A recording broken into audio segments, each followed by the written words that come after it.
जाए विधि राखे राम, ताई विधि रही। जाए विधि राखे राम, ताई विधि रही। राम राम राम राम राम राम कहिए, जाए विधि राखे राम, ताई विधि रही। जाए विधि राखे राम, ताई विधि रही। राम। अनंत सुख सम्राट सद्गुरु सुराम जी महाराज ने दिन हो दिन हो दिन हो। प्रथम वंदन गुरुदेव जी, दिन दियो नाम तत्सार। द्वितीय वंदन राम जी, जामे जो परम विकार। तृतीय वंदन सब संत जन, अनंत कोट जन सार। जाके पद रज पर सता, हंस उतर जाय पार। शरणों सतगुरु दयाल को, मुकैर दे हरि नाम। नित प्रति संगत साधकी, जीवन मोक्ष सुख राम। सब धरती कागज करूं, सब वन कलम कटाय। सात समुंदर साई करो, सतगुरु गुण ज्ञान जाय। अनंत सुख सम्राट सद्गुरु राम जी महाराज की राम। जिनके नाम पर ये सत्संग का आयोजन हुआ है, हर साल की तरह इस साल भी अमरावती नगरी में अनंत सुखों के मालिक अनंत सुख सम्राट सद्गुरु सुखराम महाराज, इनका जीवन परिचय, इनका जीवन परिचय कोई साधारण नहीं है। हम तो उतना बता नहीं सकेंगे, क्योंकि उनका जीवन परिचय देना यानी बहुत बड़ी चीज है। तो स्टार्ट में हम थोड़ा एक रिवीजन करेंगे। वैसे सभी को पता है कि महाराज 90 साल की आयु तक वो इस पृथ्वी यानी मृत्युलोक पर रहे। तो कहाँ उनका जन्म हुआ, क्योंकि जन्म तो होता नहीं, केवड़ी संतों का जन्म नहीं होता, लेकिन कौन से शरीर में है, कौन से गांव में है, कौन से डिस्ट्रिक्ट में है, ये सारी बातें थोड़ा सा अभी करेंगे। राम महाराज का जो जन्म हुआ विक्रम संवत 1783 चैत्र मास शुक्ल पक्षी नवमी थी, जो रामनवमी मनाते ना, उस दिन महाराज का जन्म, यानी कैसे वो आगे खुलासा करेंगे। पुष नक्षत्र था, गुरुवार दिन था, तदनुसार 4 अप्रैल 1726 तारीख के हिसाब से 4 अप्रैल 1726 में उनका जन्म सुखराम नाम के शरीर में हुआ। स्थान था भिराई, गांव था भिराई, तहसील भोपालगढ़, जिला था जोधपुर राजस्थान, जो संतों की भूमि है पहले से। और मोक्ष तिथि, परम मोक्ष तिथि है विक्रम संवत 1873 कार्तिक सुदी 12 तदनुसार यानी तारीख अनुसार 31 अक्टूबर 1816, और वो स्थान है रिछोला उत्तर प्रदेश। उनका जन्म हुआ राजस्थान में और परम मोक्ष हुआ रिछोला उत्तर प्रदेश के अंदर, और उम्र उनकी 90 साल की। बिराई गांव है जोधपुर राजस्थान के अंदर। गुजरगौड़ पंचारिया, उनका सरनेम पंचारिया था। श्रीयुत गोपाल जी, उनके पुत्र रघुनाथ जी, रघुनाथ जी के पुत्र खेता जी, खीवा जी और दुधा जी, ये 3 भाई। दुधा जी के पुत्र आईदान जी और सावंता जी हुए। श्री आईदान और बंतुबाई सुपुत्री श्री कलीराम जी उपाध्याय कुड़ी निवासी, यानी महाराज का जो नाना जी का गांव है वो कुड़ी है।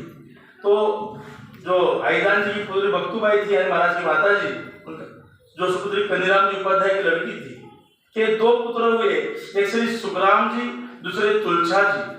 श्री आईदान जी खेती और व्यापार करते थे।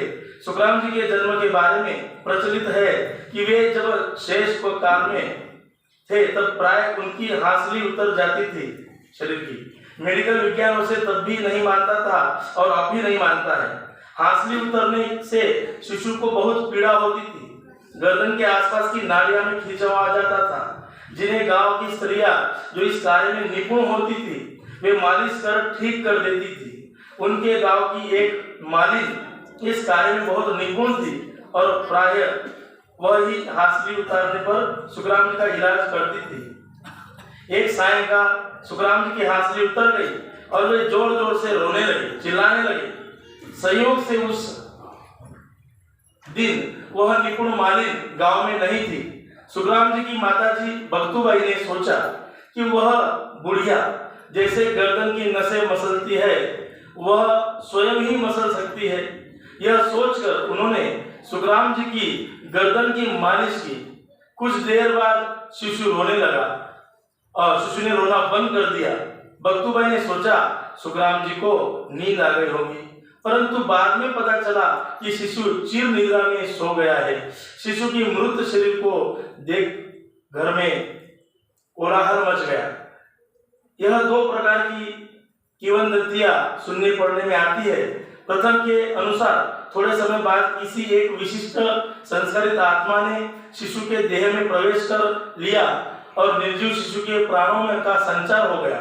यह घटना जिस दिन घटी उस दिन चैत्र शुक्ल नवमी गुरुवार था एवं पुष्य नक्षत्र संवत 1783 तारीख अनुसार 4 अप्रैल सन 1726 इसी तिथि को सुखराम जी का जन्म दिवस मानते हैं। दूसरी प्रचलित कथा के अनुसार शिशु के अंतिम संस्कार की तैयारी चल रही थी। घर में रुदन का माहौल था और घर के बाहर पुरुष उस शव को स्मशान ले जाने की तैयारी में थे। तब एक दिव्य आत्मा साधु के वेश में वहां आई। उन्होंने लोगों से रुदन का कारण पूछा तो लोगों ने शिशु की मृत्यु की बात बतलाई। साधु ने शिशु के शरीर से कपड़ा हटाकर देखा तो उसकी सांसें चल रही थी। शिशु को जीवित देख सभी लोग आश्चर्यचकित रह गए और खुशी की लहर दौड़ गई। बहरहाल जो भी स्थिति थी उसमें एक तथ्य उभयनिष्ठ है कि शिशु का स्वर्गवास हो गया और किसी सुसंस्कारित आत्मा ने उस देह में प्रवेश किया। इसीलिए कुछ लोग सुखराम जी के बारे में जन्मने के बजाय अवतरित होना भी कहते हैं और वही चीज है। इसके बाद शिशु सुखराम जी के गर्दन के आसपास सोना व शंख को शवर में घिस कर लगाया, जिससे नसों में खून का संचार तो चालू हो गया, परंतु वहां 3 गांठें बन गई, 2 बड़ी और एक छोटी गांठ उनके गर्दन के पास जीवन भर बनी रही और स्पष्ट नजर आती थी। 3 गांठें यहाँ पर महाराज को थी। महाराज कहते हैं बरसतिया से लागते चैत मास गुरुवार तित नवमी पक चाननो सुख जन्म्या संसार संत 1700 माही जब घर उपजो सोग नरा घर पटी बधाई समत 1873 होता मोक्ष द्वार बरसतिया से लागते चैत मास गुरुवार। महाराज ने पूरा विश्लेषण किया है। तो सुखराम जी ने जीवन भर गृहस्थ में रहकर साधना की। उन्होंने न तो गृह त्याग किया न ही परिवार और पत्नी का त्याग किया, बल्कि गृहस्थ में रहते हुए ही साधना की। सुखराम जी ने 3 शादियां की। प्रथम विवाह कड़वड़ केसरी सांक्या जी की पुत्री श्रीमती पल्लू से हुआ। श्रीमती पल्लू ने श्री कृष्णा जी को जन्म दिया। दूसरा विवाह जाजीवाल केसरी रत्ना जी की पुत्री श्रीमती पन्ना से हुआ। श्रीमती पन्ना से 3 पुत्र श्री सुजा जी, बख्ताराम जी और श्रीयुत मान जी हुए। दोनों पत्नियों का श्री सुखराम जी महाराज के साथ दाम्पत्य जीवन अल्प समय तक ही रहा। तीसरा विवाह विशेष घटना का फल है। एक बार बिराई गांव में गांव की पंचायत बैठी हुई किसी मसले को फैसला कर रही थी। गांव के एक लड़के ने अमुक लड़की के साथ सगाई होने के बाद उस लड़की के साथ शादी करने से मना कर दिया।